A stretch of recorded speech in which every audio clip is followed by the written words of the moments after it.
ইতিমধ্যে আপনারা সবাই জানেন যে সালমান শাহ রহস্য উদ্ঘাটনে আজ পিবিআই তদন্তে উঠে আসে বারবার শাবনূরের নাম। তাদের দাবি সালমানের সাথে খুবই ঘনিষ্ঠ সম্পর্ক ছিল শাবনূরের। ভাইরাল হওয়া এই খবরে বেশ চটেছেন শাবনূর। আসসালামু আলাইকুম।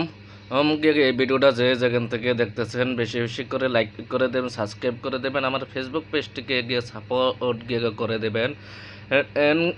আমরা যে চিনি না গিয়ে নায়ক গিয়ে সালমান শাহকে গিয়ে এমন কেন গিয়ে মানুষ গিয়ে বাকি নাই এবং গিয়ে সালমান শাহ গিয়ে চলচ্চিত্রের মাই যেন গিয়ে কাম করছে গিয়ে তিন থেকে গিয়ে 3.5 বছর।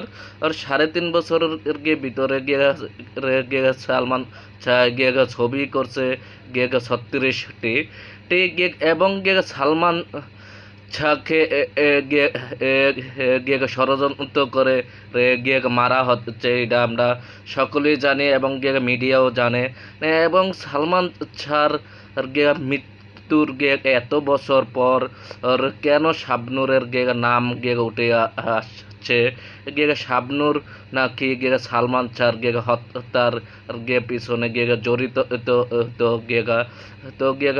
এবং গিয়ে মিডিয়ায় গিয়ে এতদিনে গিয়ে এত বছর পর গিয়ে প্রকাশ করেছে গিয়ে এবং গিয়ে থানা আদালত সবই গিয়ে তদন্ত করে দেখে গিয়ে শাবনূর গিয়ে জড়িত। আপনারা গিয়ে দর্শক গিয়ে দেখুন।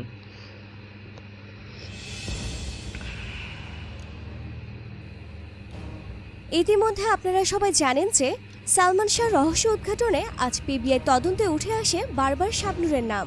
তাদের দাবি সালমানের সাথে খুবই ঘনিষ্ঠ সম্পর্ক ছিল শাবনূরের। ভাইরাল হওয়া এই খবরে বেশ চটেছেন শাবনূর।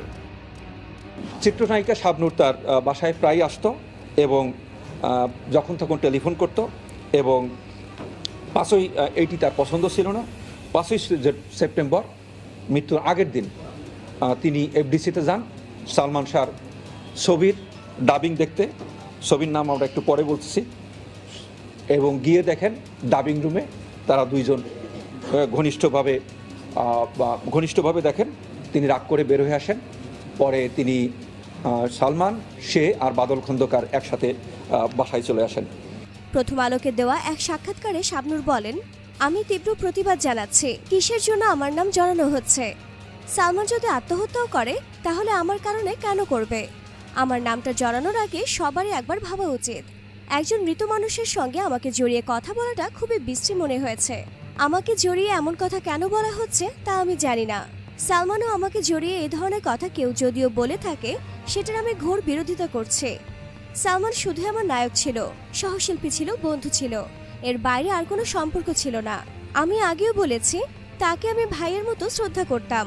তার সঙ্গে আমার ভাই বোনের সম্পর্ক ছিল, অন্যরকম পরিচ্ছন্ন সম্পর্ক ছিল। এটা নিয়ে এখন কেউ কিছু বললে তা তো আমি মানবই না। একজন মরা মানুষকে নিয়ে এত বছর পর এত বিশ্রী কথা বলার মন মানসিকতা কিভাবে সবার হয় সেটাও আমি বুঝি না। শাবনূর আরও বলেন, আমি তখন অবিবাহিত একটা মেয়ে, সালমান তো বিবাহিত। ওর স্ত্রীর সঙ্গেও আমার একটা ভালো সম্পর্ক ছিল। সালমানের স্ত্রী সবসময় আমাদের সঙ্গেই থাকতো। প্রেমের সম্পর্কে কিছু একটা যদি থাকতো এটা তখনই সবাই বুঝতে পারতো। এত বছর পর এই ব্যাপারটি নিয়ে আমাকে জড়িয়ে নোংরা উক্তি করার ব্যাপারটি মোটেও ভালো লাগছে না।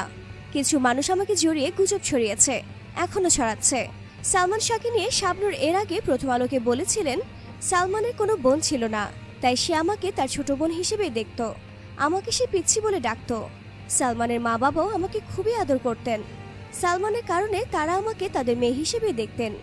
সালমান যেহেতু আমাকে ছোট বোনের মতো দেখত, আমিও তাকে সেভাবে সম্মান করতাম। তবে আমাদের মধ্যে কিন্তু বন্ধুত্বপূর্ণ একটা সম্পর্কও ছিল। সালমানের বউ সামিরাও কিন্তু আমার ঘনিষ্ঠ বন্ধু। সালমান নাচ একটু কম পারত, সে তুলনায় আমি নাচে বেশি পারদর্শী ছিলাম। সালমান আমাকে প্রায় বলতো আমাকে একটু নাচ দেখিয়ে দিত, আমিও আগ্রহ নিয়ে কাজটা করতাম। সালমান অনেক বড় মনের মানুষ, বয়সে বড় সবাইকে সে যথেষ্ট সম্মান করত। কোনো অহংকার তার মধ্যে ছিল না, অনেক বেশি ভালো ছিল। সহশিল্পীদের সবার প্রতি খুব আন্তরিক আর কাজ পাগল একটা ছেলে ছিল। আমাদের দুজনের বোঝাপড়াটা ছিল চমৎকার।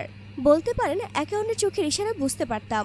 সো ভিউয়ার্স, আমরা কিছুই বুঝতে পারছি না ঘটনা আসলে কোন দিকে মোড় নিচ্ছে। এই ব্যাপারে আপনাদের কি মন্তব্য? নিচে কমেন্টস করে জানাতে পারেন আপনার ব্যক্তিগত মতামত। ডিয়ার ভিউয়ার্স, এমন আরও ভিডিও পেতে সাবস্ক্রাইব করে বেল আইকনে ক্লিক করে রাখুন। আসসালামু আলাইকুম আমার পান প্রিয় কলিজার ভাই বোনেরা এবং আমার পান ডালা ভাই বোনেরা, আপনারা সবই দেখছেন, সবই শুনছেন।